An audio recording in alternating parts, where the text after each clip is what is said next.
Have you ever heard of a war that was over before you could even finish your lunch? Well, today we're re-diving into the incredible story of the shortest war in recorded history, the Anglo Zanzibar War. It took place on August 27, 1896, and lasted a grand total of 38 minutes.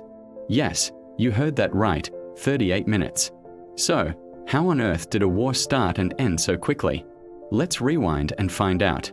Our story begins in the beautiful island Sultanate of Zanzibar, just off the coast of East Africa. At the time, Zanzibar was a British protectorate, which basically meant the British Empire had a lot of say in who was in charge. For years, they had a good relationship with the ruling Sultan, Hamad bin Thawani, who was very pro-British. But on August 25, 1896, Sultan Hamad died suddenly. Some historians even whisper that he might have been poisoned, but that's a story for another day. Immediately after the Sultan's death, his cousin, Khalid bin Barghash, made a bold move. Without waiting for British approval, he seized the throne, moved into the Sultan's palace, and declared himself the new ruler. This was a huge problem for the British. They had their own preferred candidate, Hamad bin Mohammed, who they believed would be much more compliant with their interests. The British consul in Zanzibar, Basil Cave, immediately sent a message to Khalid, telling him in no uncertain terms to step down. Khalid, however, was not one to be pushed around. He believed he was the rightful heir and refused to abdicate. In a show of defiance, he gathered his royal guard, numbering around 2,800 men, and fortified the palace. He even had a few cannons and machine guns ready to defend his claim. The Zanzibari Navy, which consisted of one royal yacht, the HHS Glasgow, was also prepared for a fight. The British, not ones to back down from a challenge, saw this as a direct affront to their authority. This is where things get really intense. Rear Admiral Harry Rawson, the commander of the British fleet in the area, issued a strict ultimatum to Khalid. He had until 9 a.m. on August 27th to take down his flag, leave the palace, and surrender. If he refused, the British Royal Navy would open fire.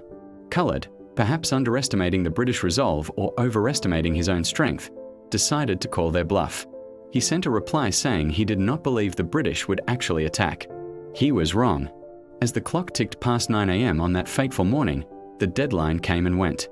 Khalid's flag was still flying high above the palace. At precisely 9:02 a.m., the British warships in the harbour, the HMS Philomel, the HMS Raccoon, and the HMS Sparrow, unleashed a devastating naval bombardment. The wooden palace stood no chance against modern naval artillery. Shells tore through the walls, setting the building ablaze. In the harbour, the lone Zanzibari ship, the HHS Glasgow, valiantly fired at the British fleet, but it was quickly overwhelmed and sunk. The chaos and destruction were immense. The Zanzibari defenders, armed mostly with antique rifles, were no match for the might of the Royal Navy. The palace was reduced to a smouldering ruin. By 9:40 a.m., just 38 minutes after the first shot was fired, the battle was over. The Sultan's flag was shot down, and the fighting ceased. The world's shortest war had come to a swift and brutal end. So what happened to Sultan Khalid?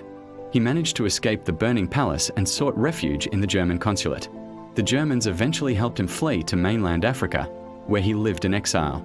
In his place, the British quickly installed their preferred candidate, Hamad bin Mohammed, as the new Sultan.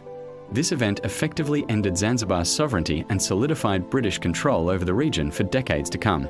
And there you have it, the incredible, unbelievable, and very short story of the Anglo Zanzibar War. A 38-minute conflict that reshaped the destiny of a nation. It's a powerful reminder of how quickly history can turn, and how an empire's might can be brought to bear in less time than it takes to watch an episode of your favorite show. What do you think of this historical flashpoint? Let me know in the comments below. Thanks for watching, and if you enjoyed this dive into the past, make sure to like, subscribe, and hit that notification bell for more fascinating stories. See you next time.